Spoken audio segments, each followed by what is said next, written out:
Hi everyone, I'm Kevin Nelson for Catholic Newsbreak. Here's what's happening this week in the news. We begin with news from around the world. The Catholic Church will remain united when southern Sudan becomes independent July 9th, says Sudanese Cardinal Gabriel Zubair Waku. The cardinal from the Sudanese capital of Khartoum said politically the nation will be divided into two, but religiously they will remain united. During the June 27th to July 6th plenary of the Association of Member Episcopal Conferences in Eastern Africa, Bishop Rudolph Deng Majak of Wau, Southern Sudan, said that he and other bishops were looking forward to the birth of the new nation. The country's 20-year liberation war had resulted in massive killings, suffering, and humiliation. Bishop Deng appealed to the church within and outside of Africa to come help the Sudanese. He said hard work and readiness to reconcile with each other is critical in building the new nation. In a statement at the end of the meeting, the bishops expressed solidarity with the new Republic of South Sudan, as it will be known, and said it should be a model of tolerance and unity in diversity. The bishops thanked the USCCB for its generous initiative and willingness to work with their bishops' conference and pledged to make their institutions more transparent, saying the spirit of brotherhood and solidarity will surely transform our regional, national, and diocesan institutions for the better. In news now from the Vatican, the Pope has left for his summer vacation at Castel Gandolfo. It won't be all rest and relaxation for the Pope during the getaway, though. Rome Reports takes a look at the Pope's schedule for July and August. Everyone needs a vacation every now and then, and the Pope is no exception.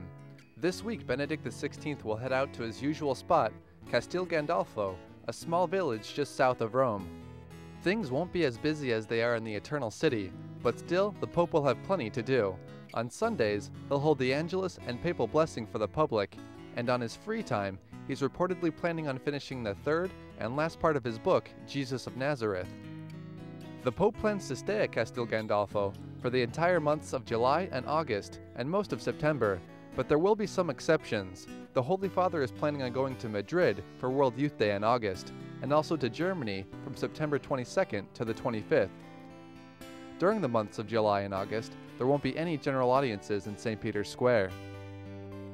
The first general audience in Castel Gandolfo will be held on August 3rd, and the last week of September, the Pope will be back in Rome. Looking now at more news from around the world, a ban has been proposed on patenting technologies derived from experiments on human embryos, and now 25 ethicists and lawyers from 11 European countries have stated their support for the proposal.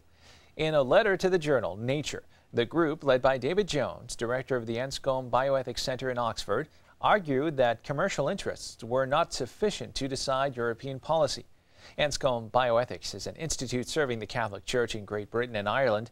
The group sought to express their opinion after pressure was put on the European Court of Justice to allow such patenting.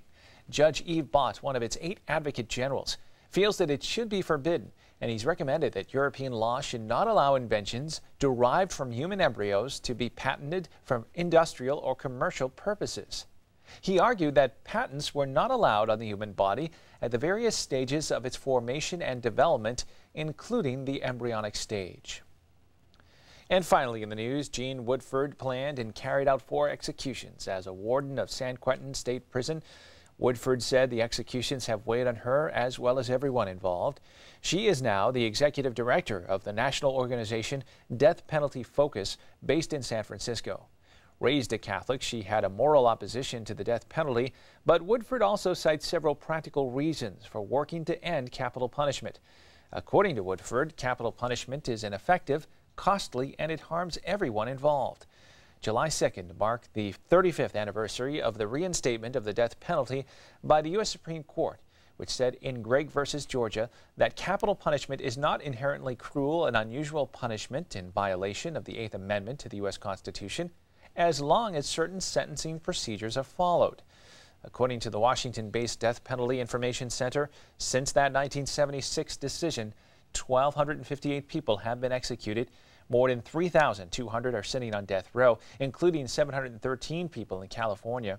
The death penalty was put on hold in 1972 when Justice Potter Stewart said capital punishment was cruel and unusual in the same way that being struck by lightning is cruel and unusual.